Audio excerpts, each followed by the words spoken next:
Hello everyone. तो कैसे हो आप सब। आज की इस वीडियो में बात करने वाले हैं एनसेट 2026 के टीचिंग एप्टीट्यूड की, जिसमें हम बात करेंगे सेकंड यूनिट की, जिसका नाम है डाइवर्सिटी इन लर्नर्स। काफ़ी कम टाइम में सभी टॉपिक को हम देखने वाले हैं। टॉपिक की बात करें तो ये सभी टॉपिक आपको देखने को मिलेंगे इस यूनिट के अंदर, जिसको हम देखने वाले हैं वन बाय। ठीक है भाई। तो यूनिट का नाम क्या है? Diversity in learners. तो पहले इसका मतलब ही जानते हैं कि भाई डाइवर्सिटी इन लर्नर्स का मतलब क्या होता है। देखो, जैसे कि आप इस वीडियो को देख रहे हो, आप भी कुछ सीख रहे हो, तो आप क्या लर्नर हो गए, है ना। आपके जो साथी होंगे वो भी लर्नर है। लेकिन हर कोई सेम तरीके से नहीं सीखता है। सबकी जो कैपेबिलिटी होती है ना सीखने की, वो अलग अलग होती है। इसी को हम क्या बोलते हैं? डाइवर्सिटी इन लर्नर्स बोलते हैं। यानी कि जो लर्नर डाइवर्सिटी होती है, क्या किसको रेफर करती है? Differences that exist among students, है ना। तो स्टूडेंट्स के बीच में जो डिफरेंसेस एग्जिस्ट करते हैं उसको बोलते हैं in terms of their abilities, intelligence, personality, interest, learning style, background, culture and physical और मेंटल कंडीशंस। यानी कि हर बच्चे की एबिलिटीज़ अलग अलग है, उसकी इंटेलिजेंस अलग अलग है। आपकी क्लास में वो बच्चा बहुत तेज होता होगा, आपको पता है, जिसको बहुत जल्दी वो हर सारी इन्फॉर्मेशन को ग्रैब कर लेता है, और कोई दूसरा बहुत धीरे धीरे सीखता है ना। सबकी पर्सनैलिटी अलग अलग होती है, सबके इंटरेस्ट अलग अलग होते हैं। किसी को मैथ्स अच्छी लगती है, किसी को साइंस अच्छी लगती है ना। तो मतलब हर बच्चे का इंटरेस्ट भी अलग अलग होता है ना। किसी को हंसी मजाक के संग पढ़ना अच्छा लगता है, किसी को सीरियस तरीके से पढ़ना अच्छा लगता है। सबका लर्निंग स्टाइल अलग अलग होता है, सबका बैकग्राउंड अलग होता है, कल्चर अलग होता है ना। जैसे कि अगर आप बिहार साइड के बच्चों को कभी पढ़ाने की कोशिश करोगे, तो वो ज़्यादा प्रेफर किसको करेगा? जो बिहार से ही कोई टीचर हो, उसको ज़्यादा अच्छे से समझ आएगा। क्यों? क्योंकि वो उसकी रीजनल लैंग्वेज में समझाने की कोशिश करेगा, है ना। अगर वो दिल्ली की पढ़ने की कोशिश करेगा तो उसको बहुत ज़्यादा कनेक्शन फील नहीं होगा। ऐसे कल्चर और फिजिकल और मेंटल कंडीशन क्या है किसी लर्नर की, इसी को हम क्या बोलते हैं? डाइवर्सिटी इन लर्नर बोलते हैं। अब ये डाइवर्सिटी आती क्यों है? इन सब टर्म्स में आती है जो मैं आपको बता चुका हूँ, है ना। Learners in a classroom are not identical. Each student has different ways of thinking, learning, understanding and responding. जो लर्नर्स है उनको हम क्लास में आइडेंटिफाई नहीं कर सकते हैं। क्यों? क्योंकि हर एक जो स्टूडेंट है वो अलग तरीके से सोचता है, सीखता है, समझता है और रिस्पॉन्ड करता है ना। हर बच्चा एक तरीके से रिस्पॉन्ड नहीं करता, ये आपको पता है। सेम ऐसे ही हिंदी में भी देख सकते हो, सेम बातें हैं। आगे चलें। अब understanding learner diversity helps teachers to adopt inclusive and effective teaching strategies. ठीक है ना भाई। तो जो एक टीचर होता है ना, अगर वो ढंग से किसी बच्चों को पढ़ाना चाहता है ताकि उसको रिजल्ट मिले, तो लर्नर की डाइवर्सिटी को समझ के ना वो कर सकता है इस काम को। ठीक है ना। तो इंक्लूसिव एंड इफेक्टिव, इंक्लूसिव मतलब होता है कि सबको साथ लेके चलने वाली टीचिंग, ताकि सबको समझ आए। यानी किसी एक बच्चे को समझ नहीं आ रही है, हिंदी में बोलते हैं इसको समावेशी, है ना। और इफेक्टिव यानी कि प्रभावी शिक्षण पद्धति अपनाने में मदद मिलती है टीचर्स को, अगर विद्यार्थी को जो डाइवर्सिटी है, विविधता है, वो अगर उसको समझ ले वो। समझ गए? तो टीचर के लिए डाइवर्सिटी समझना काफ़ी इंपॉर्टेंट हो जाती है। अब आगे बात करें importance of understanding learner diversity, है ना भाई। इसकी इंपॉर्टेंस क्या है कि अगर हम जो लर्नर की डाइवर्सिटी है उसको समझ जाते हैं, तो understanding learner diversity is essential for effective teaching and learning. ठीक है। अगर इफेक्टिव तरीके से टीचिंग करनी, लर्निंग करनी है, तो लर्नर की डाइवर्सिटी समझना काफ़ी ज़रूरी हो जाती है ना भाई। अब इंपॉर्टेंस क्या है इसकी? Help teachers design appropriate teaching method. सही बात है। जब अगर हमें एक बच्चे की पता चल जाएगा किस तरीके से वो सीखता है, उसका लर्निंग पैटर्न क्या है, तो टीचर ना उस डिज़ाइन में क्या कर पाएगा? करिकुलम डिज़ाइन कर पाएगा। तो टीचर को भाई अप्रोप्रिएट टीचिंग मेथड्स को डिज़ाइन करने में मदद मिलती है अगर डाइवर्सिटी का पता चल जाता है तो। उसके बाद प्रमोट्स इंक्लूसिव एजुकेशन। समझ रहे भाई मैं क्या कह रहा हूँ? Promotes inclusive education. Inclusive education का मतलब सिंपल सा होता है, जैसे कि डिफरेंट डिसेबिलिटीज वाले बच्चे होते हैं, है ना। आपने देखा होगा CWSN वाले बच्चे होते हैं तो उनके लिए एक अलग टीचिंग पैटर्न होता है, उनके लिए अलग स्कूल्स होते हैं। लेकिन इंक्लूसिव एजुकेशन सिंपल सा फंडा ये कहती है कि इंक्लूसिव एजुकेशन का मतलब होता है कि सबको मिक्स पढ़ाना, चाहे CWSN वाले बच्चे हो चाहे नॉर्मल बच्चे हो, तो नॉर्मल बच्चों के साथ उनको पढ़ाना, जिससे क्या होगा? वो सीख पाएंगे। जिससे क्या होगा? वो अपने आप को कॉन्फिडेंट महसूस करेंगे, अपने आप को अलग महसूस नहीं करेंगे। कौन से बच्चे? CWSN वाले बच्चे। तो जब भी हम डाइवर्सिटी समझते हैं बच्चे की, है ना, तो ये टीचरों को मदद करती है डिज़ाइन करने में। टीचिंग मेथड तो बता चुका हूँ। दूसरा कि इंक्लूसिव एजुकेशन प्रमोट होती है इससे। कैसे होती बता चुका हूँ मैं। उसके बाद इम्प्रूव्स लर्निंग आउटकम्स। ठीक है। जैसे हमें डाइवर्सिटी का मतलब पता चल जाता है, उस बच्चे में किस प्रकार की दिक्कत है, किस प्रकार की डाइवर्सिटी वो फेस कर रहा है, किस तरीके से उसको समझ आता है, तो क्या होता है? हम लर्निंग आउटकम जो है ना, बिल्कुल वो हमें अच्छा देखने को मिलता है, जो पहले हमें देखने को नहीं मिल रहा था। क्यों? क्योंकि हमें उसकी डाइवर्सिटी के बारे में नहीं पता था कि उसको किस प्रकार की दिक्कत है, क्या सीखने में उसको क्या दुविधा आ रही है। उसके बाद एनकरेजेस इक्वल लर्निंग अपॉर्चुनिटीज़। ठीक है। तो जो इंपॉर्टेंस होती है ना लर्नर डाइवर्सिटी, इससे क्या होता है कि सबको इक्वल लर्निंग अपॉर्चुनिटीज मिलती है। लेकिन अगर विदाउट लर्नर लर्नर की डाइवर्सिटी को हम नहीं जान रहे हैं तो इससे क्या होगा भाई, सबको इक्वली लर्निंग अपॉर्चुनिटीज नहीं मिलेगी, किसी को मिलेगी किसी को नहीं। ठीक है भाई। और आगे हम बात करें helps in identifying student strength and weakness. ठीक है भाई। तो लर्नर की डाइवर्सिटी समझने से क्या होता है कि हम स्टूडेंट की स्ट्रेंथ को और वीकनेस को समझ पाते हैं, आइडेंटिफाई कर पाते हैं। आगे बात करें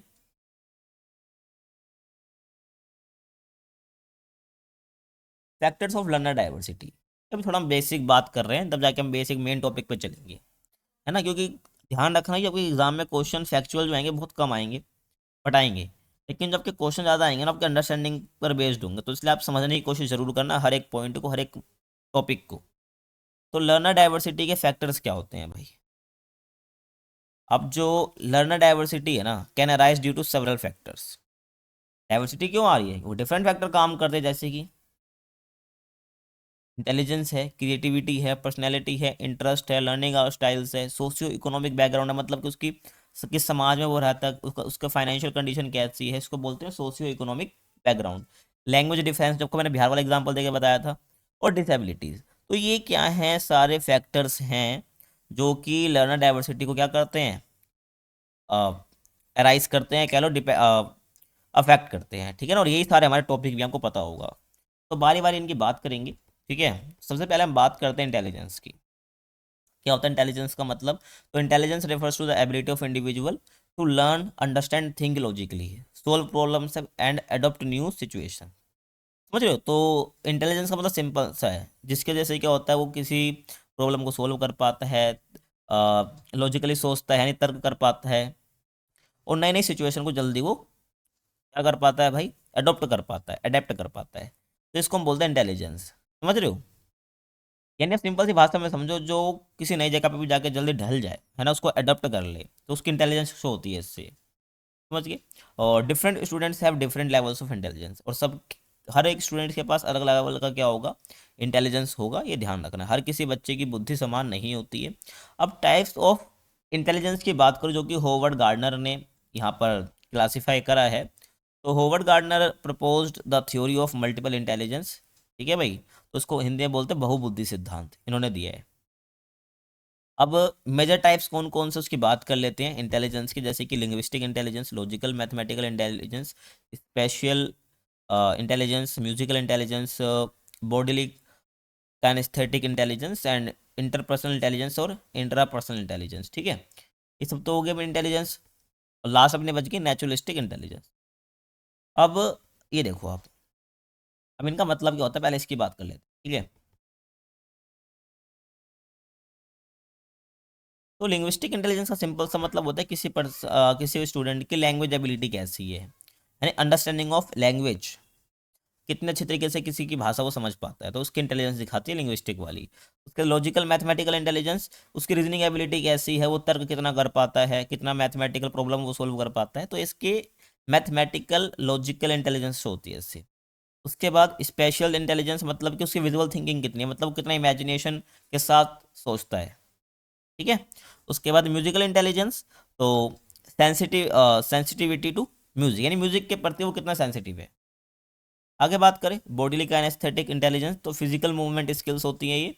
ध्यान रखना इसमें किसी की फिजिकल मूवमेंट अच्छी है ना, हर तरह की उसकी मूवमेंट, यानी जो जॉइंट्स उसके फ्रीली मूव कर पाते हैं अच्छे से, है ना, ज़्यादा अच्छे से एक्सपेंड हो पाते हैं, तो इसका मतलब क्या है, तो उसकी बॉडीली काइनेस्थेटिक जो इंटेलिजेंस है वो काफ़ी अच्छी है। उसके बाद इंटरपर्सनल इंटेलिजेंस, तो अंडरस्टैंडिंग अदर्स, यानी कि वो दूसरों को समझ अच्छे से पा रहा है, इसको बोलते हैं इंटरपर्सनल इंटेलिजेंस। ये सबके पास नहीं होती है, बहुत कम लोगों के पास होती है। उसके बाद इंट्रापर्सनल इंटेलिजेंस, एक तो होती है इंटरपर्सनल, एक होती है इंट्रापर्सनल।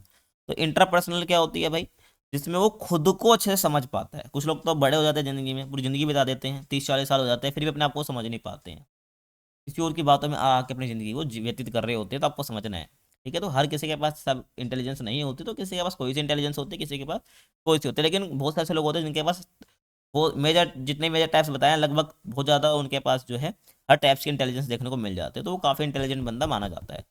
उसके बाद नेचुरलिस्टिक इंटेलिजेंस, जो कि नेचर को समझ पाए, ठीक है ना, जो कि नेचर को अच्छे से समझ पाता है। समझ आ गया। तो हर स्टूडेंट की जो बुद्धि है, जो उसकी इंटेलिजेंस है, वो अलग अलग प्रकार की हो सकती है। समझ आ गया भाई। उसके बाद क्रिएटिविटी, इसको हम हिंदी में बोलते हैं रचनात्मकता, यानी कोई कितना क्रिएटिव हो सकता है। क्रिएटिव समझते हो ना, किसी कैसे कोई नया तरीका खोज लेना, या किसी भी चीज़ में कुछ ऐसा नया ढूंढ लेना जिससे वो बहुत यूनिक हो जाता है ना, तो उसको बोलते हैं क्रिएटिविटी। तो creativity refers to the ability to produce new, original and useful ideas. मुझे कुछ नया बनाना, ओरिजिनल बनाना, यूजफुल बनाना, जो किसी ने पहले ना बनाया हो। समझ रहे हो? तो उसको बोलते हैं क्रिएटिविटी। अब क्रिएटिविटी जो है ना, या क्रिएटिव लर्नर्स क्या दिखाते हैं? जो क्रिएटिव लर्नर्स होते हैं वो क्या शो करते हैं? इमेजिनेशन को शो करते हैं, क्यूरियोसिटी को शो करते हैं, प्रॉब्लम सॉल्विंग एबिलिटी को दिखाते हैं, और इनोवेटिव थिंकिंग को वो दिखाते हैं, इसे शो कर रहे होते हैं वो। ठीक है, ध्यान रखो, वो क्यूरियस भी होते हैं, प्रॉब्लम सॉल्व भी जल्दी जल्दी कर रहे होते हैं, और थिंकिंग उनकी काफ़ी इनोवेटिव होती है। ये नहीं पुराने विचारों सोच, पुराने विचार की तरह सोच रहे होते हैं, जो दूसरा कह रहा है वही वो कह रहे होते हैं, नहीं, वो कुछ अपना तरीका बताते हैं नया। समझ आया भाई आपको? मुझे बताना भाई कि आप क्रिएटिव हो या नहीं हो। आगे चलें। Importance of creativity in learning, यानी क्रिएटिविटी की इंपॉर्टेंस क्या है लर्निंग के अंदर? तो भाई इनोवेशन को एनकरेज करता है, प्रॉब्लम सॉल्व इंप्रूव होती है, क्रिटिकल थिंकिंग आपकी एनहेंस होती है, इंप्रूव होती है, और इंडिपेंडेंट लर्निंग यानी खुद से सीख लेना वो प्रमोट होती है। समझ रहे हो भाई मैं क्या कह रहा हूँ? समझ आया भाई यहाँ तक? नेक्स्ट टॉपिक हम बात करते हैं पर्सनैलिटी। समझते हो पर्सनैलिटी का मतलब क्या होता है? किसी का व्यक्तित्व कैसा है ना? आप दूर से बोलते हैं इसकी पर्सनैलिटी क्या लग रही है, मतलब आप कि आप उसके दिखावे से, मतलब जैसा वो दिख रहा है, जैसा वो अपीयर हो रहा है बाहर से, है ना, आप उससे काफी प्रभावित हो रहे हो। हाँ, तो आप भी ये सोचते होंगे पर्सनैलिटी का मतलब ये होता है, लेकिन ध्यान रखना आपको, पर्सनैलिटी केवल उसका फिजिकल अपीयरेंस नहीं होता है, जो कि अक्सर लोग सोचते हैं, है ना, कि दिख कितना बढ़िया रहा है तो उसकी पर्सनैलिटी का नंबर है। नहीं, जब उसकी पर्सनैलिटी की बात आती है तो उसके हम बिहेवियर की बात भी करते हैं, उसकी थिंकिंग की बात भी हम करते हैं, और वो उसके इमोशंस कैसे हैं, है ना, वो कैसे हैं, तो वही क्या बनाती है उसकी पर्सनैलिटी, बनाती है उसका आउटर लुक, डिसाइड नहीं करता कि उसकी पर्सनैलिटी कैसी है। उसको हम पर्सनैलिटी नहीं बोलेंगे, उसको हम बोलेंगे इसका फिजिकल अपीयरेंस बड़ा तगड़ा है। समझ रहे हो ना क्या कह रहा हूँ मैं? और every learner has a different personality, her learner की जो है अलग अलग पर्सनैलिटी होती है। इसका मतलब क्या है कि हर किसी लर्नर की बिहेवियर, थिंकिंग और इमोशन वो अलग अलग होती है। इस वजह से क्या होता है, हम बोलते हैं उसकी पर्सनैलिटी अलग अलग है। मजा आ गया? ये ध्यान रखना। अब टाइप्स ऑफ पर्सनैलिटी होता है, जैसे कि इंट्रोवर्ट, एक्सट्रोवर्ट, है ना, और एक और होता है जिसको हम बोलते हैं एम्बीवर्ट। ठीक है, ये ध्यान रखना है। ज़्यादा क्वेश्चन आपके इंट्रोवर्ट एक्सट्रोवर्ट से आते हैं, बट तीसरा भी होता है जिसको हम बोलते हैं एम्बीवर्ट। हिंदी में भी सुन लो भाई। इंट्रोवर्ट को हम बोलते हैं अंतर्मुखी, एक्सट्रोवर्ट को बोलते हैं बहिर्मुखी, और जो एम्बीवर्ट होता है उसको बोलते हैं उभयमुखी। अब फटाफट जानते हैं, देखो। अब इंट्रोवर्ट का सिंपल सा मतलब होता है जो कि बहुत शांत रहना पसंद करते हैं, क्वाइट एनवायरनमेंट में रहना पसंद करते हैं, और अकेले काम करना पसंद करते हैं। ठीक है ना, इंडिविजुअल वर्क उनको ज़्यादा पसंद होता है, वो प्रीफर ऐसा करते हैं। मतलब ज़्यादा लोगों से घुलना मिलना उनको बिल्कुल भी पसंद नहीं होता है, और थोड़े वो शाय होते हैं, और कॉन्फिडेंस कॉन्फिडेंस उनके अंदर बिल्कुल भी नहीं होता। लेकिन जब एक्सट्रोवर्ट की बात आती है ना, तो ये इन्जॉय करते हैं सोशल इंटरेक्शन को, मतलब लोगों से मिलना इनको ज़्यादा पसंद होता है, इनको ग्रुप एक्टिविटीज़ ज़्यादा पसंद होती है ना। और ये बहुत कॉन्फिडेंट होते हैं, हमेशा बहुत क्यूरियस रहते हैं, उत्साहित रहते हैं, जो इनके मन में आता है ये बोल देते हैं, ये एक्सट्रोवर्ट पर्सनैलिटी होती है। ठीक है भाई। अब एम्बीवर्ट क्या होता है भाई? जिसके अंदर ये दोनों ही पर्सनैलिटी देखने को मिलती है, इंट्रोवर्ट वाली भी और एक्सट्रोवर्ट वाली की। मतलब कि जहाँ पे ज़रूरत है बोलने की वहाँ वो बंदा बोलता भी है, जहाँ पे शांत रहना होता है वहाँ पे वो रहता भी है, तो उसको हम बोलते हैं एम्बीवर्ट पर्सनैलिटी। और अपने से बहुत लोग देखे भी होंगे, तो अधिकतर लोग इंट्रोवर्ट होते हैं, फिर एक्सट्रोवर्ट भी होते हैं, लेकिन आप देखोगे बहुत से केस में लोग आपको एम्बीवर्ट देखने को मिलेंगे। तो आप मुझे बताना कि पर्सनैलिटी किस टाइप की है। और दूसरी बात, अगर अगर आपको ये नोट्स वाली पीडीएफ चाहिए तो डिस्क्रिप्शन में जाओगे, आपको टेलीग्राम का लिंक मिलेगा, एक नंबर मिलेगा, तो उस नंबर पर आप मैसेज करके इस नोट्स को ले सकते हो। ठीक है, ये नोट्स पेड हैं, बट आपको ऐसे नोट्स कहीं देखने को नहीं मिलेंगे। ठीक है, ये मेरी गारंटी है, क्योंकि इस नोट्स के अंदर जो है जितने भी मैं आपको कराने वाला हूँ 10 की 10 यूनिट्स भी, तो सब में जितने भी आपको टॉपिक आ रहे हैं उसको अच्छे से कवर करते हैं नोट, बहुत कम वर्ड्स के अंदर। ठीक है ना, ध्यान रखना है।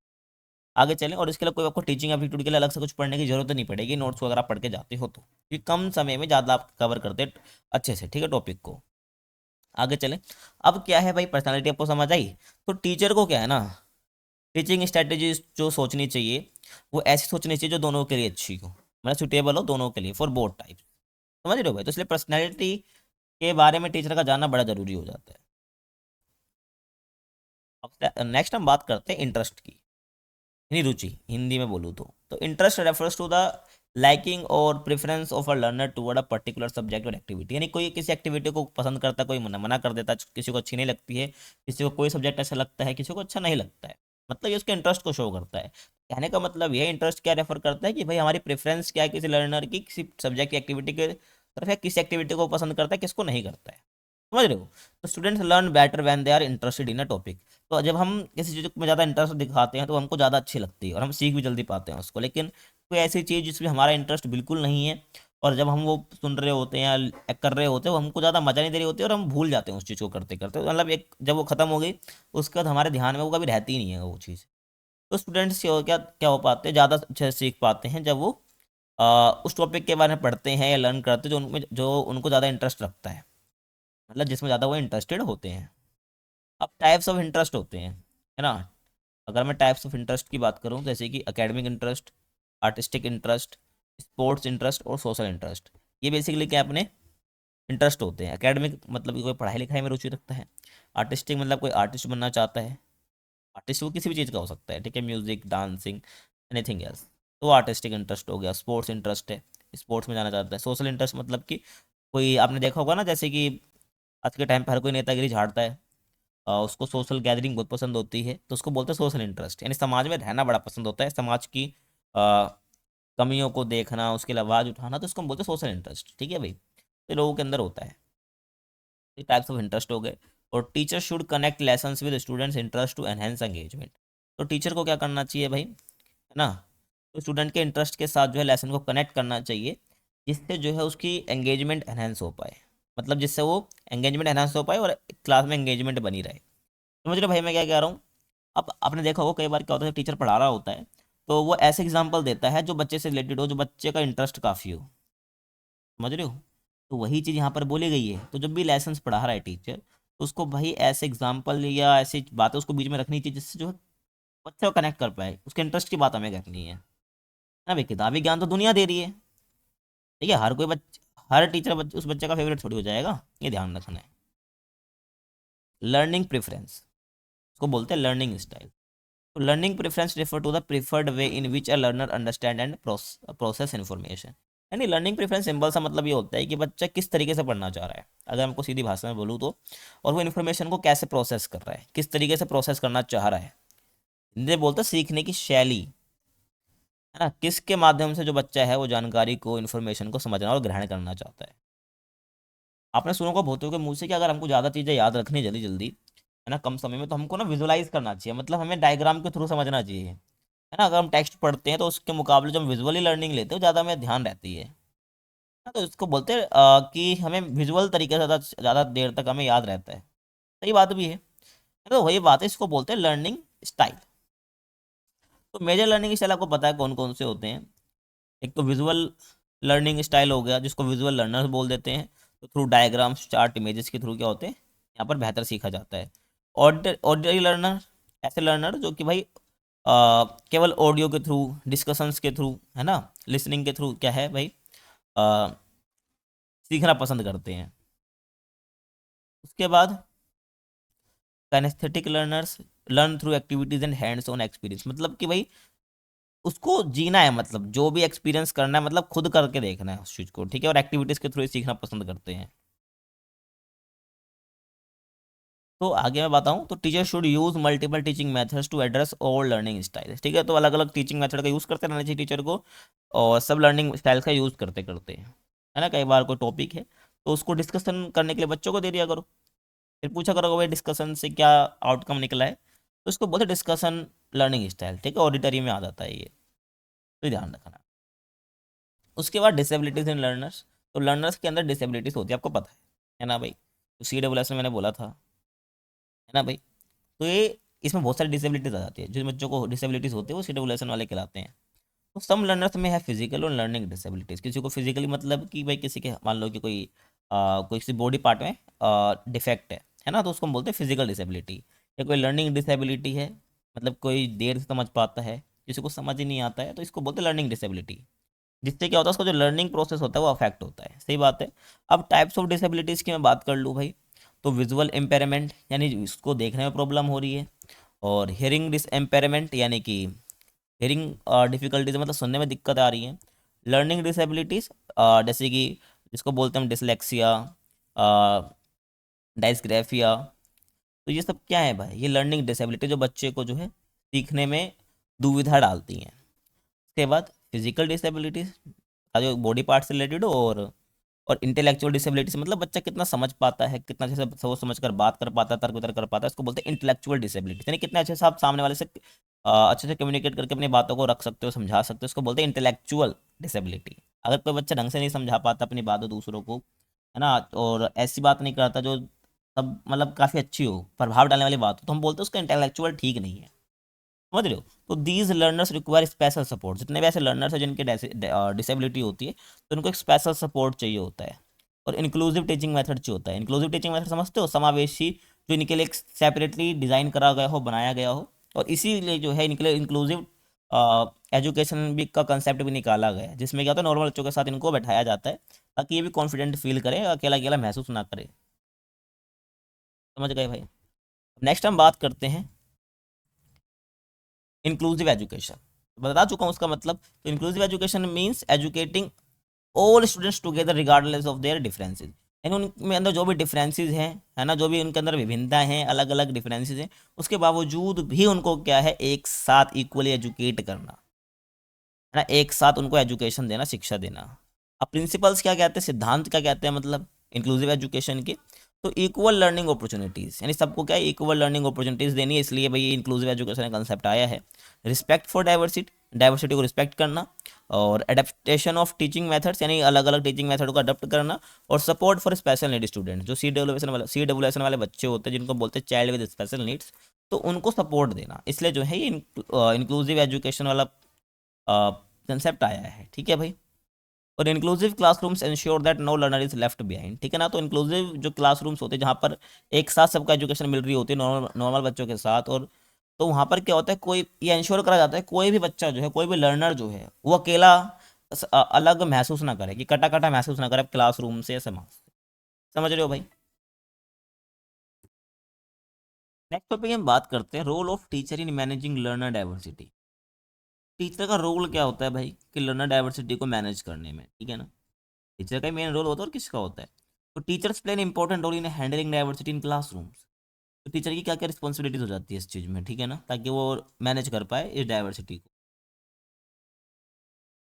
तो भाई कैसे कर पाएगा, अलग अलग टीचिंग मेथड का यूज़ करना, है ना, तब स्टूडेंट्स का पार्टिसिपेशन क्या करना है भाई, हो ये इसके लिए इंकरेज करना स्टूडेंट्स को, हर इंडिविजुअल के डिफरेंस को क्या करना, आइडेंटिफाई करना भाई, तभी तो लर्नर डाइवर्सिटी मैनेज हो पाएगी, है ना।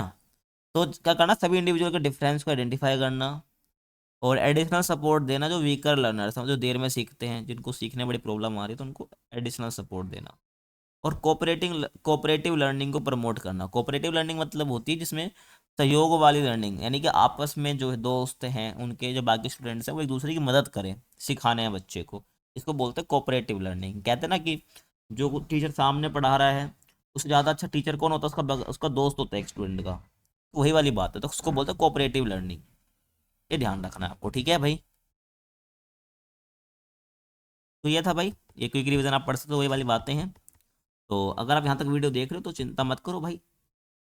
आपने अगर यहाँ तक देखा है ना, इसका मतलब है कि आपको काफ़ी इंटरेस्ट है इस यूनिट को पढ़ने में, और आप इस यूनिट से कोई भी क्वेश्चन आता है आप कर पाओगे। ठीक है ना, ये मेरी गारंटी है।